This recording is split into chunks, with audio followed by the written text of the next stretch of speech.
అందరికీ నమస్తే. నేను Vijaya. Welcome to voice of Vijayalakshmi. ఇది వచ్చేసి మెంతులండి. కోసేసుకుంటూ కబుర్లు చెప్పుకుందాం మనం ఇప్పుడు. మెంతులు అయితే ఈజీగా పెరుగుతుంది. ఇది కూడా ఒక ఎన్ని రకాలు పెంచినా మనకి ఆకుకూర అయితే మాత్రం చాలా ఫాస్ట్గా వస్తుంది.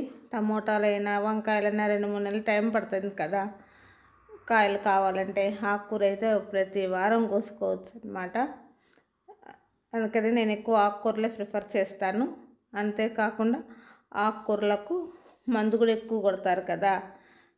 మనమైతే ఇలా ఏ కెమికల్ లేనివి తినచ్చు. కనీసం వారానికి 2 సార్లైనా ఆకుకూర తింటాం కదా, అలా మనకి వస్తే చాలు.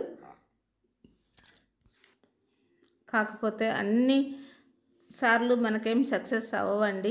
మనం ఏ పని చేసినా దాంట్లో కొంచెమన్నా లాస్ అనేది ఉంటుంది. ఈ వీడియోలో అయితే నాకు ఏమేమి మొక్కలు ఎండిపోయాయో చూపిస్తాను. కొన్నిసార్లు బాగా వస్తుంటాయి, మళ్ళీ ఎండిపోతూ ఉంటాయి. ఇది అయితే మైక్రోగ్రీన్స్ కన్నా కొంచెం ఇంకొక ఆకు పెట్టింది. దీంతో మెంతి రైసు, పప్పు కన్నా కూడా మెంతి రైసు, ఆలు మేతి ఇలా చేసుకుంటే చాలా బాగుంటుంది. టేస్ట్ కూడా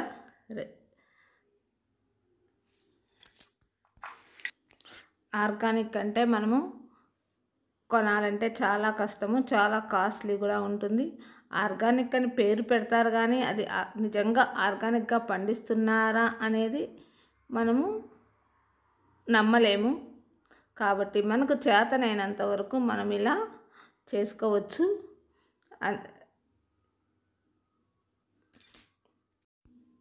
దీనికి మనకేం పెద్ద ఖర్చు కూడా పెట్టేది ఏమీ ఉండదు. అంతా మన కిచెన్ వేస్ట్ నుంచే పెంచుతూ ఉంటాము. పాత మట్టిని మళ్ళీ కిచెన్ వేస్ట్ వేస్తూ ఉంటాము, మళ్ళీ బలంగా చేస్తూ ఉంటాము. ఇప్పుడైతే మట్టిలో అన్ని పోషకాలు ఈ వానల వల్ల చాలా వరకు తగ్గిపోయినవి.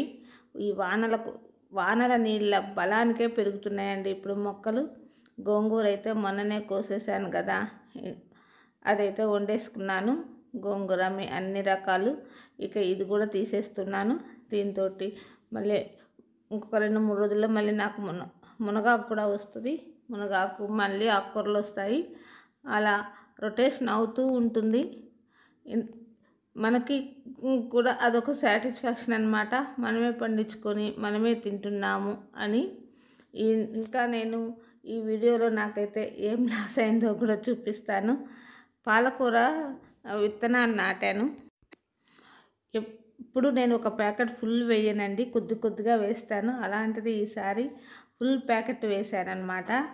ఈ పాలకూర విత్తనాలన్నీ ఎప్పుడు సగం వేసుకుంటూ తీసుకుంటూ ఉంటాను. ఈ మట్టి అంతా బాగా కంపోస్ట్ అయింది కదా, చాలా బాగా వస్తుంది. అడుగున అంతా వేసి కూడా 15 రోజులైంది అనేసి వేశాను. ఇది ఎంత గింజ మనకు ఎంత పరిమాణంలో ఉంటుందో అంత లోతులోనే పెట్టాలి. మరీ లోపలికి గుచ్చకూడదు విత్తనాన్ని. ఇలా వేశాక నాకైతే చాలా బాగా వచ్చింది. ప్రతి ఒక్క విత్తనము స్ప్రౌట్ అయింది. కాకపోతే కింద పూర్తిగా కంపోస్ట్ అవ్వలేదు కాబట్టి ఒక 70% అయి ఉంటుందో ఏమో. ఇక పందికొక్కులు వచ్చేసి ఒక సైడ్ అంతా తవ్వేసాయన్నమాట. నేను ఇది వేసిన తర్వాత ఒక కవర్ వేసి కప్పేసి అడ్డం పెట్టాను, అవి ఏమీ చేయకుండా. కానీ ఒకరోజు అయితే మర్చిపోయానన్నమాట పెట్టడము.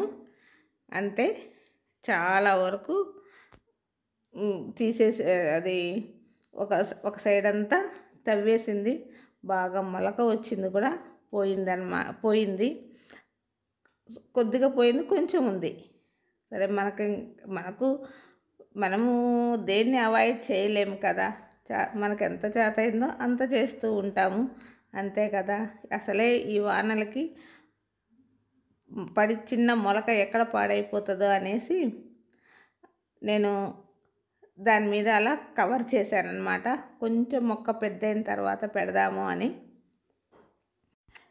చిన్న చిన్న మొలకలు కాబట్టి ఎక్కువ ఎండ వచ్చినా తట్టుకోలేవు, అలాగే ఎక్కువ వాన వచ్చినా తట్టుకోలేవు కదా, అందుకని ఇలా బోర్లా పెట్టాను. ఒకే ఒక్కరోజు మర్చిపోయాను అంతే. నైట్ పందికొక్క వచ్చి తవ్వేసిందండి.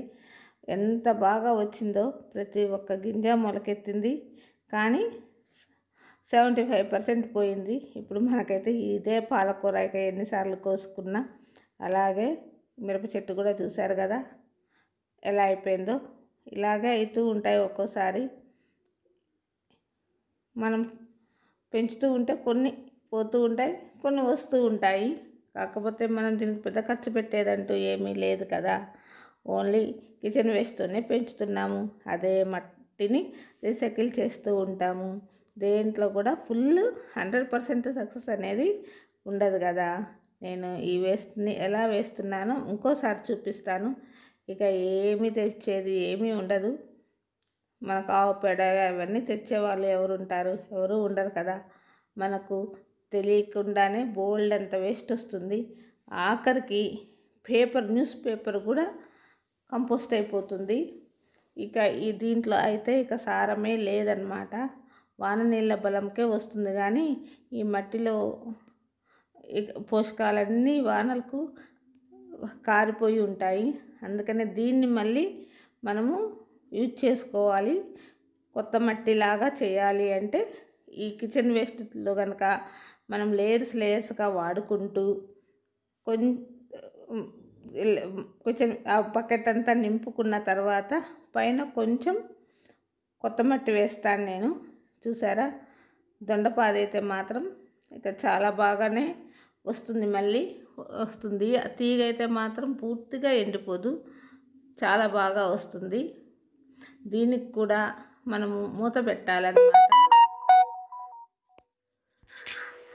ఇలా చేసుకుంటూ ఒకసారి కొద్దిగా ఇసుక కనుక ఉంటే మట్టి వచ్చేసి పొడి పొడిగా ఉంటుంది. అందుకని కొద్దిగా ఇసుక కూడా వేస్తాను నేను. ఇసుక లేనప్పుడు మనకు ఎండుటాకులు, ఈ న్యూస్ పేపర్, చిన్న చిన్న బాక్సులు వస్తాయి కదా, అట్టపెట్టెలు, మెడిసిన్స్కి కానీ ఇంకా దేనికైనా కూడా చిన్న చిన్నవి వస్తూ ఉంటాయి కదా, అవి కూడా అట్టలు కాబట్టి అవి కూడా వేయచ్చు. ఇలా ఇది ఒక్కసారి మాత్రమే ఇసుక వేస్తాను. ఇంకా తర్వాత అంతా పాత మట్టే తెచ్చి వేస్తాను అనమాట. ఇది నిండిన తర్వాత ఒక 15 days తర్వాత మనము ఏది పెట్టినా కూడా బాగా వస్తాయి. అలా పాత మట్టిలో పెట్టే కన్నా ఇలా చేసిన దాంట్లో పెడితే మాత్రం మనకు బాగా వస్తున్నాయి. కాకపోతే పందికొక్కుల నుంచి వాటి నుంచి రక్షించుకోవాలి. పోతే పోయింది, ఏమవుతుంది, మనకేమన్నా వేస్ట్ నుంచే కదా. ఇది కూడా అంతే, శంకు పూలది కూడా అలాగే. మరి దేనికి ఏమైందో తెలియదు, ఇది కూడా ఎండిపోయింది, పూలు వస్తుంది. ఈ దొండపాది అయితే ఇలా ఉందన్నమాట. మళ్ళీ అటు సైడ్ జల్లెడకు పాకుతుంది, ఇక్కడ దీనికి పాకుతుంది. ఇక ఏమి లోపలికి వెళ్ళకుండా నేను అది అడ్డం పెట్టేశాను. కొద్దిగా పుదీనా కోసేసుకుంటున్నాను. ఇంకా నేను ఇలా కూరగాయలు కడిగిన నీళ్ళు ఉంటాయి కదండి, వాటిల్లో కూడా ఏదో ఒక విత్తనాలు, టమోటా విత్తనాలు, మిరప విత్తనాలు ఏవో ఒకటి ఉంటాయి కదా, వాటిని చల్లినా కూడా మొక్కలు మొలుస్తూ ఉంటాయి. Thank you for watching. Bye bye. మరో మంచి వీడియోతో మీ ముందు ఉంటాను.